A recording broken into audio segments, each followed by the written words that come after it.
오늘 나눌 말씀은 요한복음 10장 19절에서 29절의 말씀까지 보도록 하겠습니다.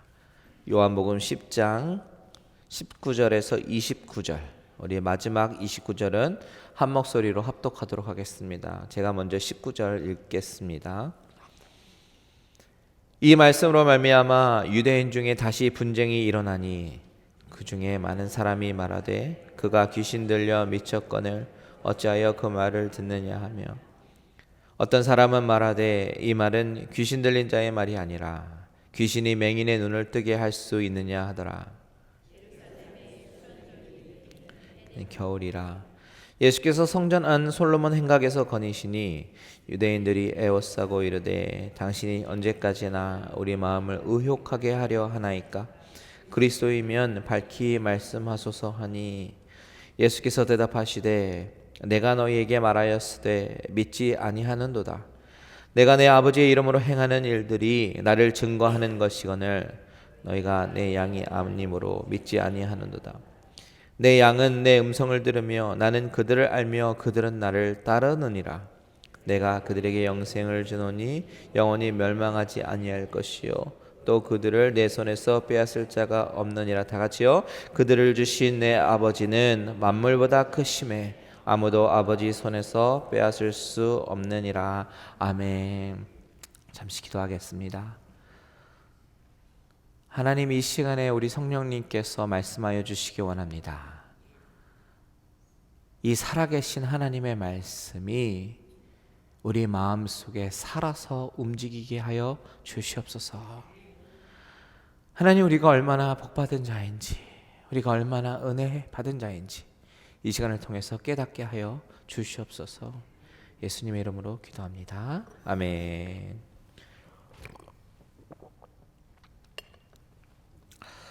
오늘 저와 여러분들이 읽은 이 요한복음 10장의 뒷부분의 이 본문의 말씀은 요한복음 10장의 뒷부분의 말씀이기도 하지만 또한 요한복음 전체 21장 가운데 전반부의 결론이기도 합니다. 요한복음을 크게 두 부분으로 나누면 1장에서 10장 그리고 11장에서 21장까지 이렇게 나눌 수 있는데, 내용을 보면 이것이 구분이 되어져요. 공간복음이라고 불리는 마태복음, 마가복음, 누가복음, 이 공간복음은요 우리가 연대기라고 부르는 시간의 그 흐름에 따라서 이렇게 분배되고 기록이 되었습니다. 그런데 요한복음은 좀 다릅니다. 연대기로 되어 있는 것이 아니라 시간의 순서대로 되어 있는 것이 아니라 요한복음은 저자의 의도에 맞춰서 약간의 사건을 재구성하고 재배열했습니다. 왜 그렇습니까? 왜 그렇게 재구성했습니까? 우리가 항상 많이 얘기했지만 요한복음 21장 31절에서 얘기하는 것처럼 예수 그리스도가 하나님의 아들 메시아임을 많은 사람들로 믿게 하기 위해서 그렇게 구성을 했습니다. 바로 그리스도를 믿게 하려는 목적으로 쓰여진 책이 바로 요한복음이기 때문에 그렇습니다.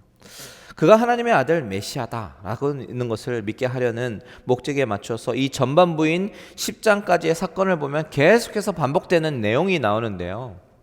그것이 뭐냐면 예수님의 하나님의 아들이시고 유대인이 그렇게 기다렸던 메시아이다라는 것을 자꾸만 드러내는 것을 볼 수가 있습니다. 그런데요, 유대인들이 자꾸 그것을 외면하고 거부합니다. 이것이 계속 리핏이 돼요. 그런데 유대인들은 그 말씀을 들어도, 그 말씀이 선포가 돼도, 그 기적을 직접 눈으로 봐도, 경험해도 그것을 믿지 않고 거부합니다. 점점점 예수님을 궁지로 몰아넣고 있습니다. 이런 장면을 통해서 요한복음은 뭘 드러내냐면 죄 가운데 있는 자들의 민낯을 드러내고 있는 거예요. 복음이 필요한 그 자연인의 상태의 그 부패함, 그리고 인간의 죄성이 얼마나 진리를 거부하며 악한지 적나라하게 보여주고 있는 것입니다. 그러면서 예수님의 가장 중요한 사역인 그 십자가의 사건, 그리고 그것으로 인한 그 구원의 그 과정들이 얼마나 필요했는지 점점 죽으셔야 했던 이유를 부각시키기 위해서 1장에서 10장까지 계속해서 예수님이 하나님의 아들 메시아임을 강조하고 그것을 거부하는 장면들이 리핏되는 것입니다. 이것이 전반부 10장까지의 내용입니다. 이것이 전반부의 내용이라면 11장부터 시작되는 이야기의 핵심은 그렇기 때문에, 바로 그렇기 때문에 예수님께서 죽으시는 일을 실제로 걸어가는 그 모습을 보여주고 있는 것입니다. 그래서 이 전반부의 결론인 10장의 후반부인 오늘의 본문의 내용을 보면 예수님께서 나는 양의 문이다, 나는 선한 목자다 라고 말씀하시면서 양의 문이신 주님, 그 구원의 통로가 되신 주님이라는 그 말씀을 듣고 여전히 유대인들 사이에서는 분쟁이 일어나는 그런 장면이 나옵니다. 오히려 돌로 치려 합니다. 그런데 바로 이것이 예수님께서 이 땅에 오신 이유입니다. 십자가에서 돌아가신 이유임을 보여주고 있는 것이에요. 이 십자가의 사랑은 유대인들의 모습으로 대변되는 우리 인간들의 모습, 그러니까 죄투성이의 모습, 죄로 똘똘 뭉쳐진 죄 덩어리의 모습을 보여주지만 그래도 내가 너희를 구원하겠다라는 그런 주님의 마음이 담겨 있습니다. 이것은 우리 인간이 무엇을 잘해서가 아니라 구원받을 수 있는 그런 조건이 있어서가 아닙니다. 선행을 베풀어서가 아닙니다. 너의 민낯을 보라라는 거예요. 너의 민낯을. 그러나 나는 너희를 구원하겠다라는 것입니다. 생명을 주겠다라는 것입니다. 그 메시지가 담겨 있는 것을 보아야 됩니다. 우리 19절 한번 같이 볼까요? 19절 시작. 이 말씀으로 말미암아 유대인 중에 다시 분쟁이 일어나니. 예수님이 자신이 선한 목자임을 이야기하시면서 선한 목자는 자기 양들을 위해서 목숨을 버린다라고 말씀하셨습니다. 그리고 이것이 하나님의 아들의 권세에 의한 것임을 말씀하시니까 이제 다시 분쟁이 일어나는 거예요. 유대인들 사이에 분쟁이 일어납니다. 그러면서 31절에 뭐라고 얘기했냐면 유대인들이 다시 돌을 들어 치러 하려고 하거늘 이제 다 돌을 집어서 죽이려고 하는 모습으로 점점 완악해져 가는 모습으로 죄성의 모습으로 보여주지만 이 요한복음의 이 전반부의 맨 마지막은 이렇게 끝납니다. 42절 같이 있습니다. 시작. 그리하여 거기서 많은 사람이 예수를 믿으니라.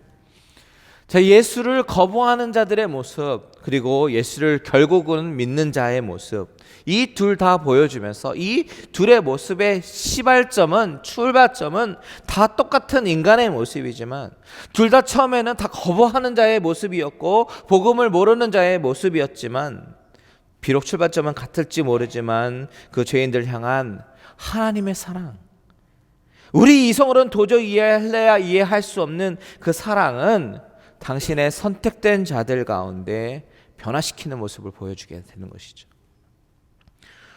오늘 본문을 통해서 우리가 하나님의 자녀가 된 것이 얼마나 하나님의 크신 은혜인지 정말 말로 표현할 수 없는 그런 일인지 생각해보는 시간이 되길 바랍니다. 우리 오늘 본문 22절에서 24절 우리 같이 한번 읽겠습니다. 22, 23, 24절 시작.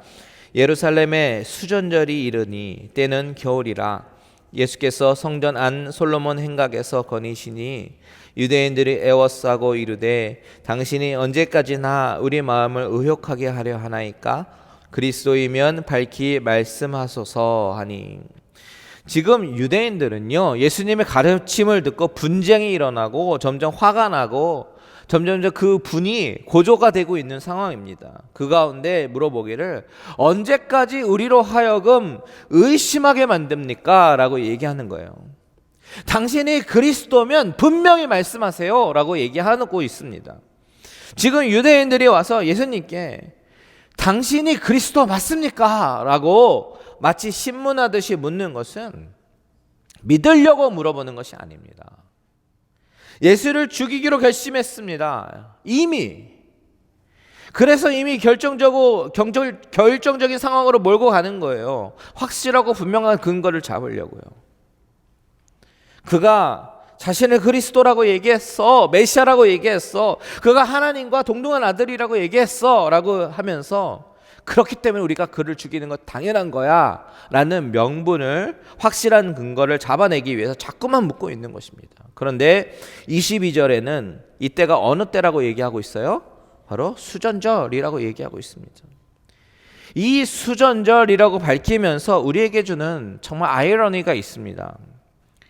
이 수전절이 어떤 절기인가 알려면요, 역사적으로 거슬러 올라가서 생각해 봐야 됩니다. 왜냐하면 우리가 지난주 레위기 큐티 본문의 말씀 가운데 이스라엘 절기들이 쭉 나오게 되는데 이 수전절에 대한 이야기는 없습니다. 그럼 이 수전절이 어떻게 생겼냐? 이것은요, 예수님께서 사시던 그 시대에서 한 120년 전 정도까지 거슬러 올라가야 하는데요. 이스라엘 백성들이 바벨론 포로로부터 다시 귀환한 이후에도 끊임없이 이제 그 주변 국가에 의해서 침략 전쟁이 계속 일어났습니다. 그런데 그 당시 그 셀루큐스 왕이었던 셀루큐스라는 그런 왕조의 왕이었던 안티오커스 에피파네스라는 왕이 있었습니다. 그가 어느 날 예루살렘을 공격했어요. 8만 명 가까운 그 유대인들을 포로로 잡아가고 죽이고 그랬습니다. 그리고 예루살렘 성전에 무너뜨린 사건이 있었는데, 그때 그들은 이스라엘 사람들을 조롱하기 위해서요, 성전 안에 제우스 신상을 세워서 하나님 앞에 제사 드리던 그런 제단에다가 유대인들이 그렇게 부정하게 생각하는 그 돼지를 가져다가 제사를 지내기까지 했습니다. 모욕하는 거죠. 게다가 율법책을 집에다 숨기는 사람이라든지 아니면 아들이 태어났는데 할례를 한 사실이 발각이 되면 끌어다가 죽이고 망신시키고 그랬습니다. 엄청난 박해를 했습니다. 그게 한 5, 6년 정도 지속이 된 건데, 그러다가 이 이스라엘 사람들이 어떻겠습니까? 그 기간을 지나면서 점점점 분노가 치밀대로 치밀어 오르고 정말 끝까지 찼습니다. 그때 민족 중에 레위 지파 사람이었는데, 민족 중에 마카비라는 지도자를 중심으로 똘똘 뭉치게 되고요, 저항해서 싸우고 전쟁을 치르게 되는데 마침내 이스라엘 백성들이 이기게 되는 사건이 있었어요. 그래서 이 지도자 마카비가 성전을 다시 짓기 위해서 12월 달 중에, 우리 태양력 중심으로요, 12월 달 중에 일주일 동안 정하고, 그리고 성전을 새로 짓고, 그리고 해마다 그때가 되면 지은 성전을 보수하는 그렇게 헌신된 절기를 만들었는데, 그것이 바로 수전절입니다. 그게 수전절이 된 거고요. 그게 오늘날의 하누카입니다. 하누카. 왜 크리스마스 시절에 기독교인들은 성탄절이네, 크리스마스네 라고 하지만 유대인들은 하누카라고 하지 않습니까? 그것이 바로 수전절이에요. 민족의 역사적으로 아주 중요한 날입니다. 그래서 그들은 예수 탄생의 성탄절은 인정하지 않으면서도 하누카는 큰 명절로 지내는 것입니다. 그런데 오늘 본문을 보니까 이 절기에 예수님께서 어디에 앉아 계셨냐면 23절에 보니까 성전 안 솔로몬 행각에 계신단 말이에요. 이게 정말 흥미로운 장면입니다. 솔로몬 행각이 어디였냐면, 그 당시 예루살렘 그 성전의 구조를 보면 광야에 있었던 천막의 그 성전과 구조는 살짝 다르게, 뭐 성소와 지성소 그렇게 구분돼서 심플한 구조가 아니라 여러 구역이 있었습니다. 이것은 바깥으로부터 시작해서 문을 통해서 들어가면 우선 이방인의 뜰이 나와요. 이 이방인의 뜰은 말 그대로 이방인들도 들어갈 수 있는 곳입니다. 근데 그 이방인의 뜰에서 또 문을 지나서 들어가게 되면 이제 유대인 여자들까지 들어갈 수 있는 여인의 뜰이 나옵니다. 우리가 초막절 설명할 때 여인의 뜰에 등을 매달았던 거 기억나시죠? 불의 축제가 있었던 곳입니다. 초막절에.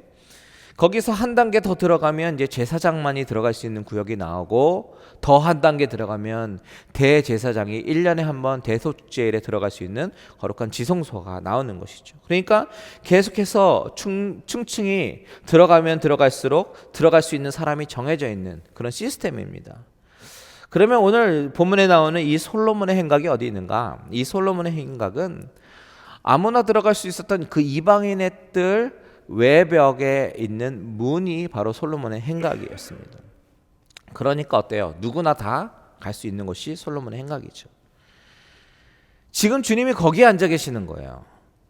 성전을 고치는 수전절에 진짜 성전의 주인이 되시는 예수님, 하나님 아들이신 메시아 되신 예수 그리스도께서 사람들로 하여금 경배를 받고 섬김을 받고 VIP 대접을 받는 것이 아니라 사람의 모습이라면 누구나 갈 수 있었던 그런 곳에서 오히려 유대인들에게 따짐을 당하고 있는 것입니다.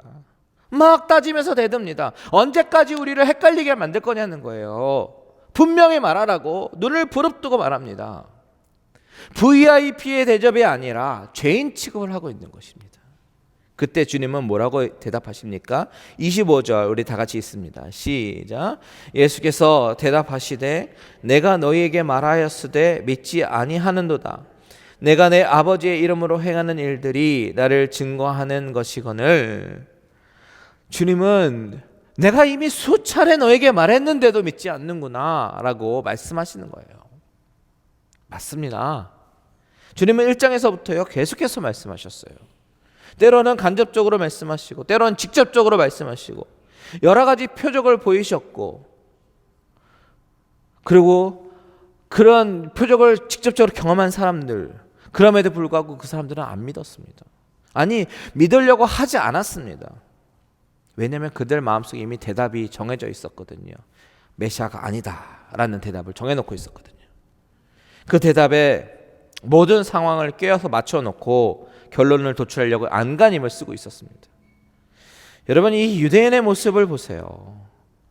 왜 이 사람들은 이토록 어리석을까요? 왜 이토록 못 알아보고 못 듣는 것일까요? 왜 이렇게 답답합니까?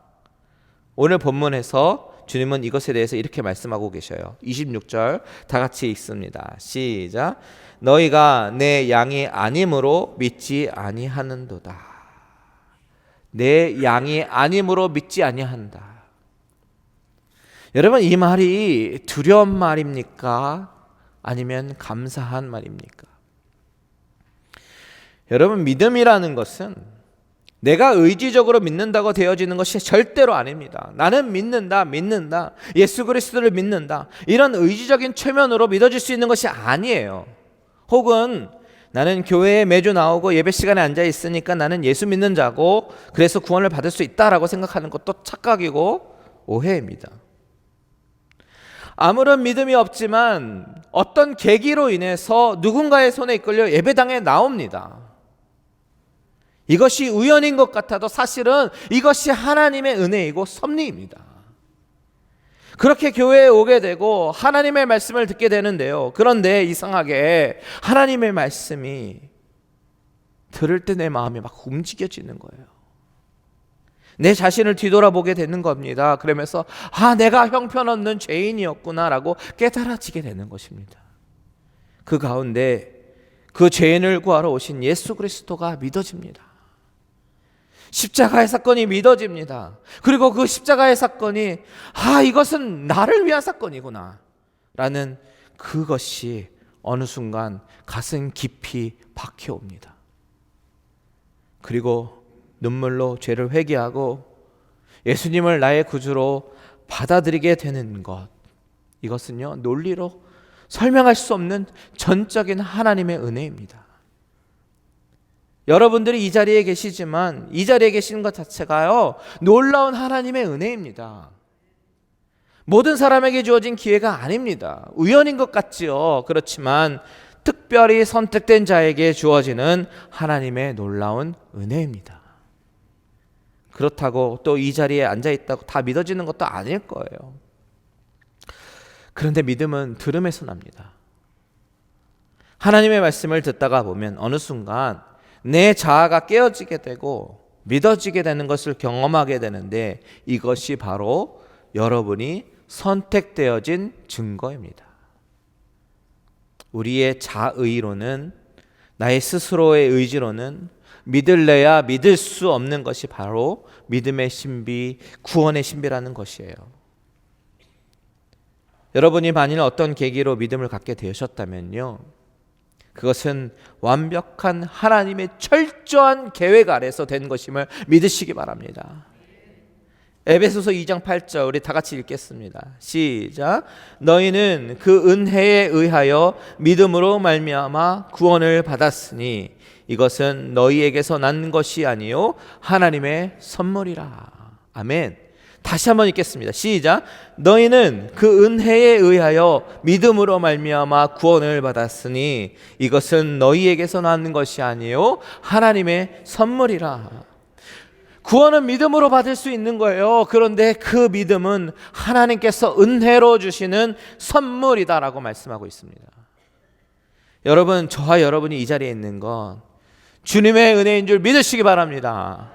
구원의 신비가 담겨 있는 복음이 믿어지던 믿어지지 않던 이 은혜의 자리에 있는 것 자체가 하나님의 은혜예요. 안 믿어지더라도 앞으로 이 기회를 통해서 하나님이 여러분들의 마음을 열게 하시고 믿게 하실 수 있는 기회가 있기 때문에 그것만으로도 은혜입니다. 그런데 오늘 본문 속의 유대인들은요, 그렇지 않았어요. 주님은 말씀하셔요. 너희가 내 양이 아님으로 믿지 아니한도다. 이게 복음은 믿는 자에게는 축복의 말씀이지만 안 믿는 자에게는 무섭고 두려운 말씀입니다. 여러분은 이 말씀이 어떤 식으로 마음속에 다가오세요? 내가 하나님을 믿게 된 것에 대해서 말할 수 없는 감사와 기쁨으로 다가옵니까? 아니면 아직 알쏭달쏭하고 잘 모르겠습니까? 만일 아직 알쏭달쏭하고 잘 모르겠다고 하더라도 절망하기에는 이릅니다. 아직 기회가 있기 때문에 그 기회가 있기에 감사하셔야 되는 거예요. 끝이 난 것이 아니라. 하나님의 놀라운 구원의 계획이 이 자리에서 선포되는 말씀을 통해서 이루어질 줄 믿습니다. 오늘 본문이 이렇게 하나님의 아들이신 예수 그리스도가 이 땅에 영생을 주시기 위해서 오셨음을 분명히 선포하는 그런 장면입니다. 28절 우리 다 같이 읽겠습니다. 시작. 내가 그들에게 영생을 주노니 영원히 멸망하지 아니할 것이요 또 그들을 내 손에서 빼앗을 자가 없느니라. 아멘. 여기서 그들이 누굽니까? 27절에 나오는 내 양, 주님의 양. 그러니까 주님의 음성을 듣고 반응하면서 따르는 양을 말하는 것이겠죠. 그들에게 영생을 주노니, 주님의 양에게 영생을 주노니 영원히 멸망하지 아니할 것이요 또 그들을 내 손에서 빼앗을 자가 없느니라 라고 말씀하시는 거예요. 여러분, 이 28절에서요 그들이라는 그 단어 대신 내 이름을 넣어서 한번 대입해서 같이 다시 한번 읽어보겠습니다. 시작. 내가 광새에게 영생을 주노니 영원히 멸망하지 아니할 것이요 또 광새를 내 손에서 빼앗을 자가 없느니라. 아멘. 다시 한번요. 시작. 내가 광새에게 영생을 주노니 영원히 멸망하지 아니할 것이요 또 광새를 내 손에서 빼앗을 자가 없느니라. 아멘. 믿으십니까? 주님이 저와 여러분에게 생명을 주시고 영생을 주시고 영원히 멸망하지 아니할 거라고, 우리를 지키실 거라고 말씀하셨는데 이렇게 될 줄 믿습니다. 어떤 권세에 의해서 어떻게 이렇게 하실 수 있겠습니까? 바로 하나님의 아들의 권세로 이렇게 선포하시는 거예요. 우리 30절 같이 있습니다. 시작. 나와 아버지는 하나이니라 하신대. 하나님의 아들이신 예수 그리스도가 선포하시는 겁니다. 영생을 주시겠다고, 영원히 멸망치 않을 거라고. 여러분, 저와 여러분이 그 손에서 보호함을 받는 어린 양 되시기를 주님의 이름으로 축원드립니다. 여기서 또 한 가지 생각해 보고 싶은 것이 있어요. 왜 하나님께서는 어떤 사람은 선택하시고 어떤 사람은 버렸는가?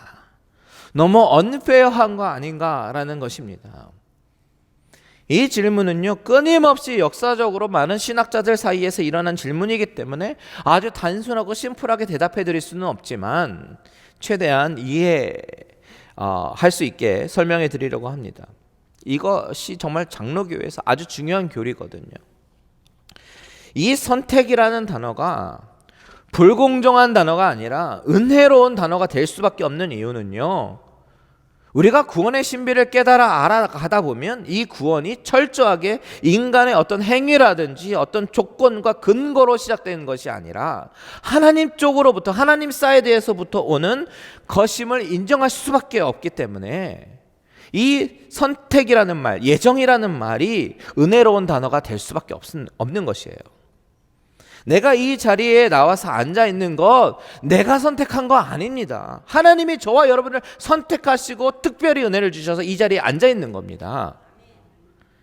근데 우리는 어떻게 생각합니까? 선택이라는 단어를 떠오르면요, 조건을 먼저 떠올립니다. 내가 아무래도 저 사람보다는 좀 나은 조건이라서 선택이 되었겠지. 이렇게 자동적으로 생각하는 존재가 인간이라는 존재입니다. 입사 시험을 치르기 위해서 열심히 공부하고 면접하고 선발이 됩니다. 그러면 자연스럽게 나는 저 떨어진 사람에 비해서는 좀 나은 조건이니까 선발이 되었지라고 생각을 합니다. 이것이 세상적인 원리입니다. 그리고 이 사고방식이 우리를 지배하기 때문에 이 조건이라는 것, 이 조건을 아주 많이 따지는 것이 바로 우리입니다. 끊임없이 그런 식으로 생각하는 존재가 우리니까 어떤 조건 때문이 아니라 오직 하나님의 사랑과 하나님의 은혜와 하나님의 긍휼하심으로 우리를 불쌍히 여기셔서 그 측량할 수 없는 은혜로 전적으로 그 은혜로 우리를 구원하셨다라는 이 사랑을요, 이성적으로 이해할 수 없는 거예요. 논리적으로는 받아들일 수 없는 거예요. 그런데 이것은 이해하는 대상이 아니라 마음속으로 한번 경험되어지기 시작하면요, 정말 엄청난 그 사랑이 깨달아지는 그런 대상입니다. 그런데 이것을 설명하고 말하기 위해서 선택이라는 단어를 사용하는 것이죠. 내가 아무리 생각해도요, 나는 자격이 없는데, 나는 죄인인데, 늘 죄성에 사로잡혀 사는 사람인데, 그럼에도 불구하고 그 선한 목자의 음성으로 저와 여러분들의 이름을 부르시는 거예요. 광세야, 우리 나가서 같이 가자라고 부르시는 겁니다. 이때 목자의 음성에 반응하게 되는 것, 이것을 우리는 하나님의 주권적인 은혜라고 부르는 것입니다. 그리고 이것을 신학적으로 딱히 표현하는 것이 선택과 예정이다라고 말씀하는 것이에요. 처음에 교회에 앉아 있으면 내가 왜 여기에 오게 되었는지, 어떻게 예배를 드리는지도 모른 채 앉아 있을 수 있습니다. 처음에는 어리벙벙합니다. 감동이고 뭐고 모르겠습니다. 혼돈스럽습니다. 그러다가 어느 순간 갑자기 내가 진짜구나, 하나님이 살아계시는구나, 이렇게 간섭하시는구나 라고 깨닫게 되는 순간이 오게 됩니다. 여러분, 인간은요, 아담의 타락 이후에 선을 행한 적이 없습니다. 아니, 선을 행할 수가 없어요. 어떤 분이 이제 부모님이 돌아가신 이후에 살아생전에 효도하지 못한 것이 막 한이 돼서 회개하면서 이런 글을 쓰셨다고 합니다. 제가 읽어드릴게요. 내가 이 회개를 쓰는 데 있어서 나를 이 순간까지 괴롭히는 것은 내가 부모님께 못되게 놀았다는 뜻이 아니라, 지금 이렇게 후회하면서도 그럼 지금 부모님이 살았으면 잘하였을 것인가 라고 물었을 때 네 라고 대답할 자신이 없기 때문이다. 너무 마음에 와닿지 않습니까? 이건 정말이에요. 인간은 효도하는 자가 없습니다. 돌아가셨기 때문에 후회하는 거예요. 사람은 선을 행할 수도 있는 존재가 아니고요, 우리가 먼저 하나님 착하게 살겠습니다 작정하고 착한 행위로 인해서 그걸 근거로 하나님을 만나는 것이 아니라, 선할래야 선할 수도 없는 존재인데, 자랑할래야 자랑할 수가 없는 존재인데, 뽐낼 수도 없는 존재인데, 그분이 나에게로 찾아오셔서 구원의 길을 열어주신 것, 이것이 바로 구원의 신비이고 은혜인 것입니다. 주님이 찾아오신 거예요.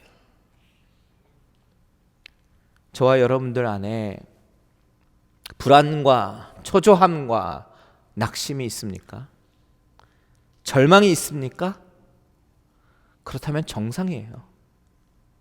실패합니까? 죄를 짓습니까? 그러면 정상이에요. 어느 누구도 우리의 행위에 근거해서 완벽할 수 없습니다. 그런 자들을 향해서 주님께서 이렇게 약속하셨습니다. 28절, 29절 이 괄호에 나의 이름을 넣어서 읽겠습니다. 28절과 29절 시작. 내가 광새에게 영생을 주노니 영원히 멸망하지 아니할 것이요 또 광새를 내 손에서 빼앗을 자가 없느니라. 광새를 주신 내 아버지는 만물보다 크심에 아무도 아버지 손에서 빼앗을 수 없느니라. 아멘. 이것이 요한복음 전반부를 마치면서 1장에서 10장까지 그토록 우리에게 확인시키고 싶은 것입니다. 여러분, 우리 인생에 실패는 올 수 있어도요, 비즈니스 망할 수 있어도요, 가정생활 실패할 수 있습니다. 그렇지만 우리의 인생이 하나님에 의해서 포기되지는 않을 것입니다. 다시 한번 말씀드립니다. 우리의 인생에 실패는 올 수 있어도 하나님은 저와 여러분들의 인생을 포기하지 않으실 것입니다. 우리의 선한 목자 되신 주님을 끝까지 붙잡고 그분을 신뢰하면서 인도하심을 받는 저와 여러분들 되시기를 주님의 이름으로 축원드립니다. 다 같이 일어나셔서 찬양하며 기도하겠습니다.